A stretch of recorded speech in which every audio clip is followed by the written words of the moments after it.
নমস্কার বন্ধুরা, সুদীপ্তার সংসারে সবাইকে স্বাগত। সাদা তেলের মধ্যে দিয়ে দিলাম এলাচ, দারচিনি, লবঙ্গ, আপনার তেজপাতাও দেবেন, কাজু বাদাম দিয়ে দিয়েছি। বেরেস্তা আগেই ভেজে রেখেছি। 2 কৌটো চাল ধুয়ে শুকিয়ে রেখেছিলাম, বেশ 15-20 মিনিট ধরে ভালো করে ভেজে নিয়েছি। যখন ঝনঝনে আওয়াজ হয়েছে আর একটা হালকা ইয়েলো কালার এসছে, মনে করো হয়ে গেছে।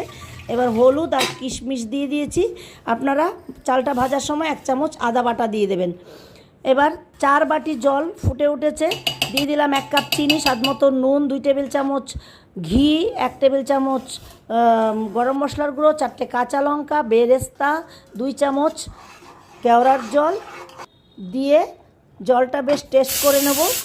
নুন চিনি যেন কড়া কড়া থাকে। একটা সিটি দিয়ে বন্ধ করে দেব, দিয়ে একটু শীষটা তুলে তুলে দেবো 2-3 বার, দিয়ে রেখে দেব।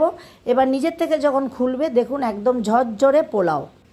এই রেসিপি ফলো করে একবার করে খান, ভালো লাগলে লাইক কমেন্ট শেয়ার করতে অনুরোধ করব।